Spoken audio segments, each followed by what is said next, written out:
Kumusta? Mabuhay, magandang gabi, and welcome back to MGN ko. Ako po si Ovela, and today I'm gonna do something that I've never done on this channel ever. I'm going to talk and give you a recap of a TV show slash anime, and in this case I'm talking about a Filipino anime on Netflix called Trese. 3 weeks ago, I think it was 3 weeks ago, you guys sent me the trailer of Trese and asked me to react to it. I would have loved to react to it, especially since like a couple months before I had reacted to mythical creatures, Filipino mythical creatures that were, to be honest, very scary and horrifying. But I couldn't because of copyright. So I thought, why not watch the anime, okay, and do a video for each episode where I can read you a recap, but also give you some tidbits and some things that I've noticed here and there. I think that's a pretty good idea. And if you like it and your feedback is awesome, I will keep doing it for the next episodes. There are 6 episodes, I believe, for this TV show. Alright, but before we start, please consider following me on Instagram at Music Game News. Alright, here we go. Episode 1 of Trese begins in Manila. Alright, Manila is the capital of the Philippines. As we learn more about the secrets this city holds. During the day, all is well, but at night, the shadows grow darker and stir, okay? It turns out there is treaty that has kept the humans safe from the supernatural underworld. Unfortunately, that is beginning to unravel, okay? So it's getting a little shaky. The light forces are starting to dwindle, with Alexandra Trese the one shining beacon of hope. So Alexandra Trese is the main character. She's the heroine, okay? She's a badass, just FYI. Her family has been the bridge between the light and dark for some time now, flirting that thin line between the two states. With Alexandra's father Anton gone, Trese has big shoes to fill. And I believe they say gone here because we're not 100% sure if he passed away. You know what I mean? I mean, yeah, they kind of hint at it during the episode, but we're not 100% sure. Plus, we see him in a flashback, you know, like a flashback like years ago when she was a kid. With train passengers missing and a dead ghost used as a sacrifice, Trese heads off to find answers.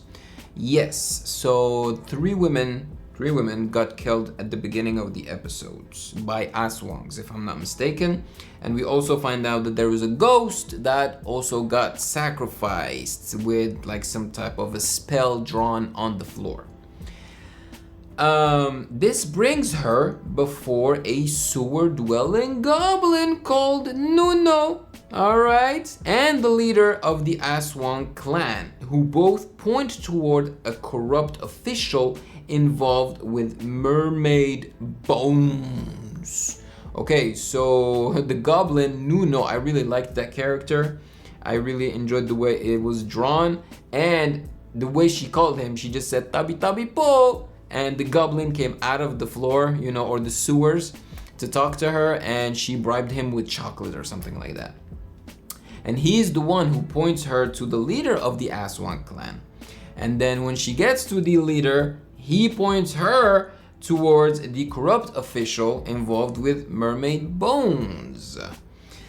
With elections coming up, Mayor Santa Maria does his best to try and spin these deaths to his benefit.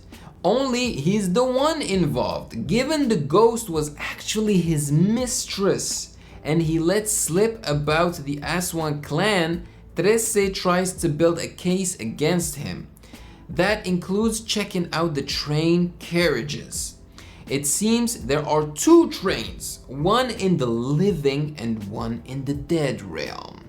The dead passengers from the train were, as we soon find out, taken by the ASWANG clan. This sends Trese out to save those poor souls, leading her to the leader Jamul. With the odds stacked against her, Trese joined by Crispin and Basilio, who show up sporting masks and dual pistols. So Crispin and Basilio are basically her bodyguards, okay? They are awesome and they call her Bossing. And yeah, they have superpowers just like Alexandra Trese, okay? They can float and stuff.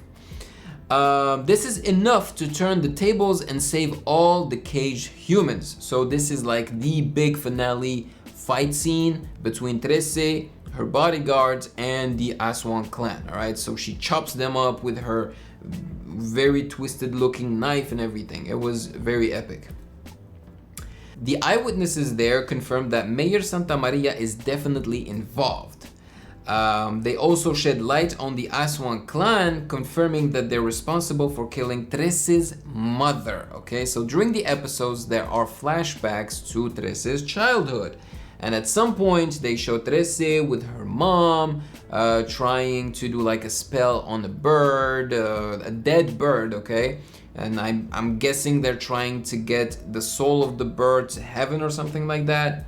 And in the middle of that, there was an attack, okay? So the mother asks Trese to hide, and Trese, you know, is hiding and she's afraid, and she can hear her mom fighting, you know, with what seems like a bunch of monsters. So later on, we see that the ASWANG clan, or the ASWANG in general, killed her mom. This is enough for the mayor to be arrested, okay? So he is linked to everything because he made the deal with the ASWANG. As Trese heads home, the goddess of death shows with an ominous message. So we also, you know, this recap does not mention the fact that the goddess of death shows up when Trese is basically trying to understand what happened in the subway's carriages. When the sixth child of the sixth child takes her rightful place in the underworld, the court of death wants to be in her good graces. That child, it seems, is Trese. However, she rejects the call to action and answers a call from the police captain instead. Ooh. There you go. That's the recap of the episode. It's a very quick recap. They did not give details about a bunch of things, like, you know, when she says tabi tabi po to the goblin, or the flashbacks or stuff like that, you know. But yeah, they also did not describe the fight scenes because Trese is a badass, man. Like, she has superpowers. On her own, she can kill a team of like 10 to 15 ASWANGs. But in the end, when she had to fight like the clan, she needed the help of her bodyguards, who are badasses, okay?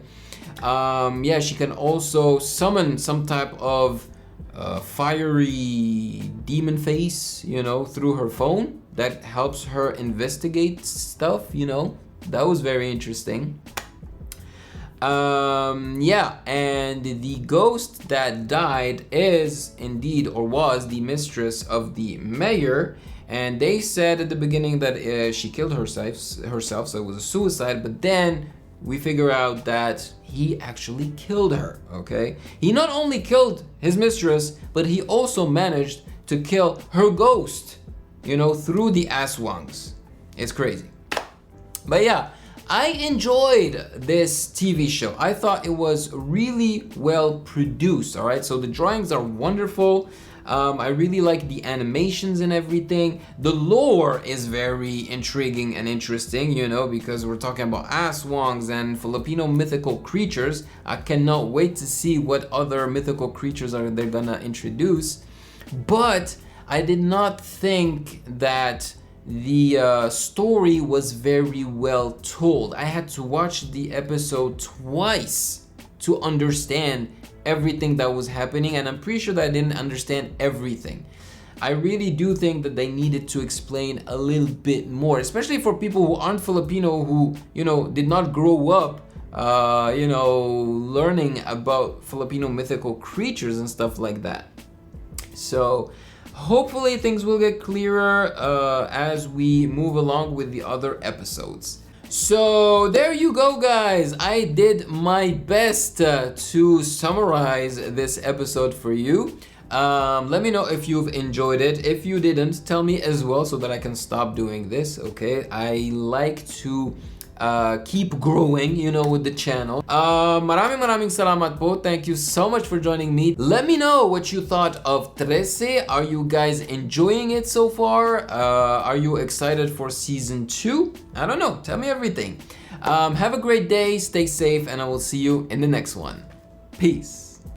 Thank you for watching. Subscribe here and please like the video to show your support and appreciation for my work, and turn on the notification bell to be poked for future content. Yayayum!